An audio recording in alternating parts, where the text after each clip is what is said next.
पांगनाओं ने यमुना जी के तट पर कात्यायनी की पूजा करी है। कात्यायनी जी की पूजा करी है। क्यों करी है? कि हमको श्री कृष्ण प्रियतम रूप में प्राप्त हो। ब्रज में गोपियों के बहुत सारे वर्ग हैं, एक प्रकार की गोपी नहीं है। जो नित्य सिद्धा है, नित्य सिद्धा माने प्रिया प्रियतम के साथ ही जो गोलोक से परिकर आया है, उतरा है, उसको तो कुछ नहीं करना। लेकिन उन गोपियों में कुछ श्रुतिचरी गोपियां भी हैं, वेद मंत्र जो गोपियां बने हैं, कुछ ऋषिचरी गोपियां हैं। श्री राम जब दंडकारण्य के जंगलों से निकले तो उनको देख के ऋषि मुनि मोहित हो गए। ऐसे प्रभु तो हमको प्रियतम रूप में प्राप्त हो। श्री राम ने कहा ठीक है, तुम सबको ब्रज में गोपी देह प्राप्त होगी। तो वो दंडकारण्य के ऋषि भी ब्रज में गोपी बने हैं। जब भगवान वामन बने तो वामन कन्या, भगवान मत्स्य बने तो समुद्र की मछलियां, भगवान कछुआ बने तो समुद्र की कच्छपी, सब भगवान पर मोहित हो गए। भगवान का रूप ऐसा है। और उन सबकी वांछा ने, आसक्ति ने, इच्छा ने उनको गोपी देह प्रदान करी है। तो जो नित्य सिद्ध हैं उनको तो कुछ करना बाकी नहीं, उनको तो सीधे रास में प्रवेश होगा। पर जो साधन करके पहुंचे हैं, ऋषिचरी, श्रुतिचरी, मत्स्य कन्या, देव कन्या, वामन कन्या, उन सब के हृदय में कात्यायनी व्रत की इच्छा उत्पन्न हुई है। और ये कात्यायनी कौन है? नवदुर्गा में छठे दिन किसकी पूजा होती है? छठे दिन कात्यायनी की पूजा होती है।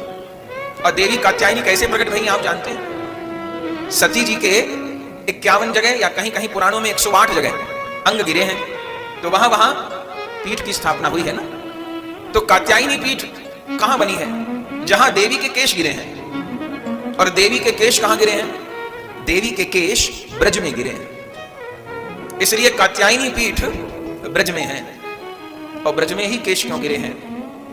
क्योंकि लीला शक्ति कात्यायनी जी के रूप में अपने केशों से प्रिया प्रियतम के रास मंडल में बुहारी देते हैं। अपने केशों से प्रिया प्रियतम की चरण रज बुहारती हैं। और संबंध में कौन है?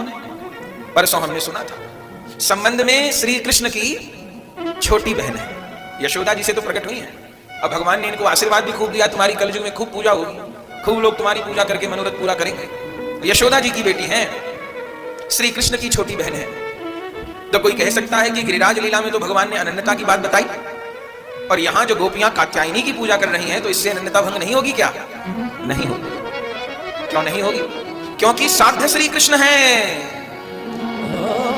मुख्य बात यह है, साधन करते हुए साध्य कौन है? अनन्यता की बड़ी बातें करी, निकुंज की बड़ी बातें करी, निकुंज उपासना की बहुत बातें करी, हम सबसे ऊंचे, हम सबसे ऊंचे, हम सबसे ऊंचे। और लक्ष्य क्या है? लक्ष्य प्रिया प्रियतम की सेवा प्राप्ति नहीं है, अपने आप को सर्वश्रेष्ठ सिद्ध करना है, अपने अहम को पुष्ट करना है। तो फिर साधना कितनी ऊंची कर ली हो, पर लक्ष्य बहुत घटिया है, तो वह ऊंची उपासना भी पार करने वाली नहीं होगी। और साधन भले देखने में छोटा दिखाई देता हो। अरे सजना कसाई को क्या करते भगवान मिले थे, आप सब जानते हैं। कहीं पेड़ों से बेर तोड़ने से भगवान मिलते हैं तो नहीं लिखा ना किसी पुराण में। वे सबरी मैया को बेर तोड़े से राम मिले हैं, क्योंकि वो बेर तोड़ना उनका अपने